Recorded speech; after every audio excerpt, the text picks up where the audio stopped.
Nous continuons sur notre lancée, Exode 13, 10e plaie est sortie d'Égypte du peuple israélien.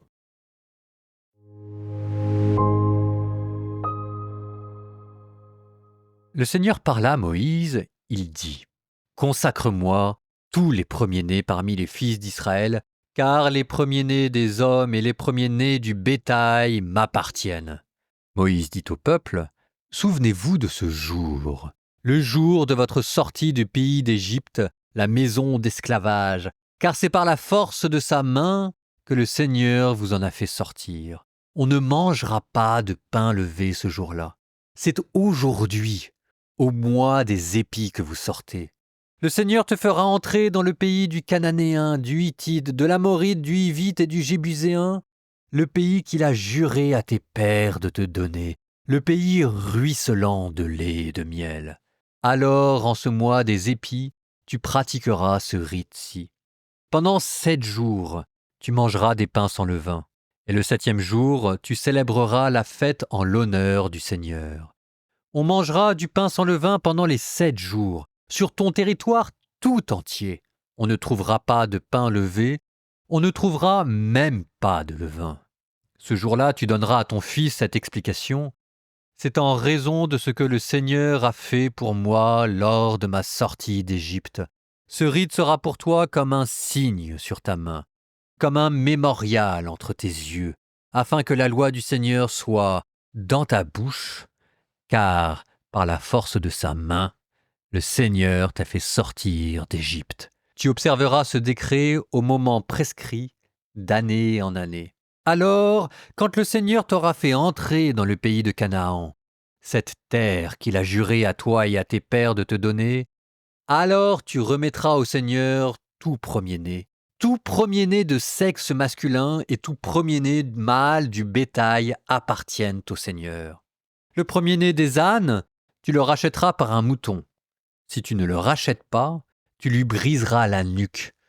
Mais chez les hommes, tout fils premier-né, tu le rachèteras. Alors, demain, quand ton fils te demandera « Que fais-tu là ?» Tu lui répondras « C'est par la force de sa main que le Seigneur nous a fait sortir d'Égypte, la maison d'esclavage. En effet, comme Pharaon multipliait les obstacles pour nous laisser partir, le Seigneur fit mourir tous les premiers-nés au pays d'Égypte, du premier-né des hommes au premier-né du bétail. C'est pourquoi j'offre en sacrifice au Seigneur tous les premiers-nés de sexe mâle. Mais le premier-né de mes fils, je le rachète. Ce rite sera pour toi comme un signe à ton poignet, comme un bandeau sur ton front. C'est par la force de sa main que le Seigneur nous a fait sortir d'Égypte. Quand Pharaon laissa partir le peuple, Dieu ne lui fit pas prendre la route du pays des Philistins, bien qu'elle fût la plus directe. Dieu s'était dit « Il ne faudrait pas qu'à la perspective des combats, le peuple revienne sur sa décision et retourne en Égypte. » Donc, Dieu fit faire au peuple un détour par le désert de la mer des roseaux. C'est rangé comme une armée que les fils d'Israël étaient montés du pays d'Égypte. Moïse prit avec lui les ossements de Joseph, car celui-ci avait exigé des fils d'Israël un serment solennel en leur disant « Dieu ne manquera pas de vous visiter.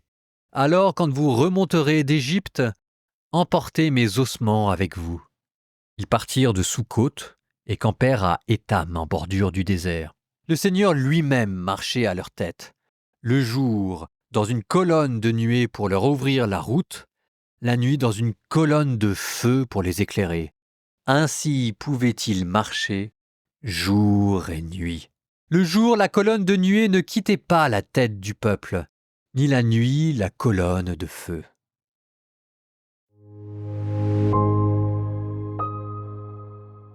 Voyageons un petit peu du côté de la culture juive et de la manière de fêter Pâques. Comment les Juifs fêtent-ils Pâques? Comment Jésus fêtait-il Pâques quand il avait 12 ans, quand il avait 30 ans? Vous avez plusieurs éléments qui ont été mentionnés ici, d'autres qui n'ont pas encore été mentionnés. Donc par exemple, le fait que Pâques soit un pèlerinage annuel à Pâques. Et d'ailleurs, les évangiles nous montrent Jésus se rendant à Jérusalem pour fêter Pâques, pas seulement quand il avait 30 ans, mais probablement aussi quand il en avait 12, 13, 14 et 15. C'était un pèlerinage annuel Sauf que là, on n'en parle pas encore du fait que ce soit à Jérusalem, ça viendra plus tard, dans le livre du Deutéronome. Vous avez encore le fait qu'il y ait le sacrifice de l'agneau pascal, et le grand sacrifice dans le temple avec une manière de le sacrifier. Mais ça non plus, on n'en parle pas encore ici, ce sera plus tard dans le livre du Lévitique. Ici, il est principalement question du rite du Seder. Le Seder, c'est le grand repas juif qui célèbre la fête de Pâques. Alors, je vous propose dans ce commentaire de parler un petit peu du Seder. D'abord parce que ça va nous faire voyager du côté d'une autre culture, et que voyager, c'est toujours sympa. Et puis aussi parce que comprendre le Seder, c'est ce qui nous permet aussi de faire le lien entre la Pâque hébraïque, celle de Moïse, et pour nous chrétiens, la Sainte Seine, le dernier repas de Jésus qui donnera naissance à la messe. Donc il y a tout ça qui est en jeu. Seder signifie ordre en hébreu, ce qui veut dire que c'est un repas ordonné, structuré, on pourrait dire liturgique, et qui sert de mémorial, ce qu'on retrouvera aussi dans la messe, qui sert de mémorial pour la mort de Jésus. Vous avez un plateau, mais le plateau du Seder, qui est un élément clé du rituel et qui comprend ici des éléments symboliques qui représentent les différentes étapes de l'exode et de la souffrance.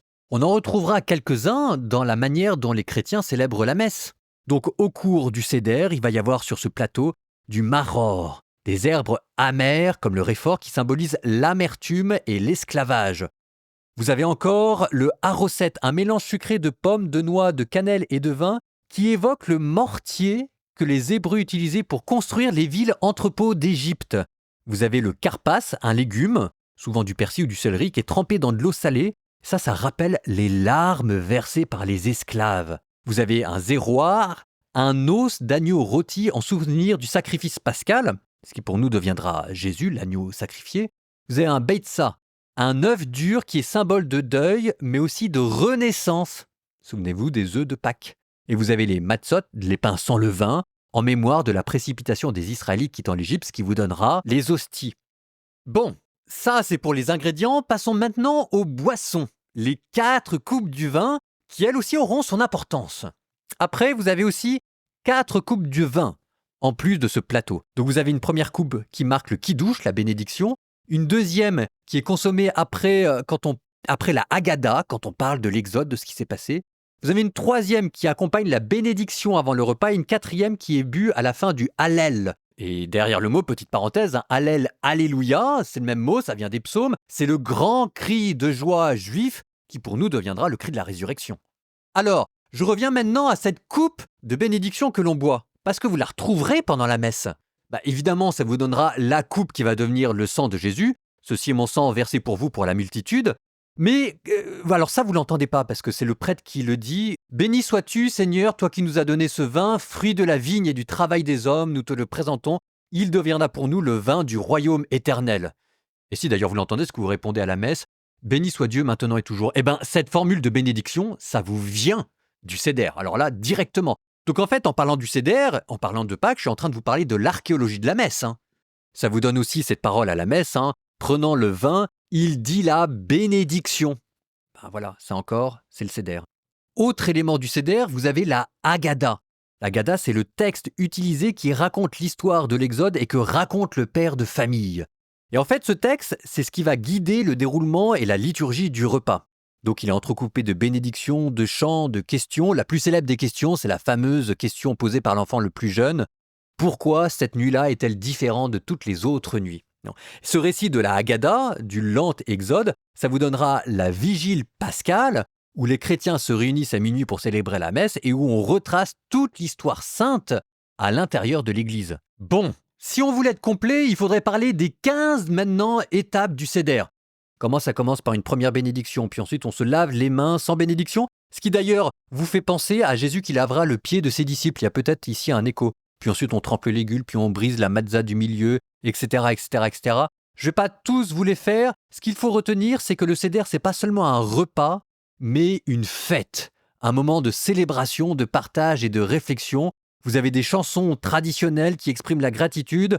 Vous avez un repas qui est extrêmement codifié. Donc c'est une soirée qui est riche en symboles et en souvenirs et qui vous fait plonger dans tout un univers. Et c'est dans cet univers-là que Jésus va naître, grandir, penser, et dans cet univers-là qu'il va exprimer le don de sa vie qui nous sauvera. Et oui, quand même.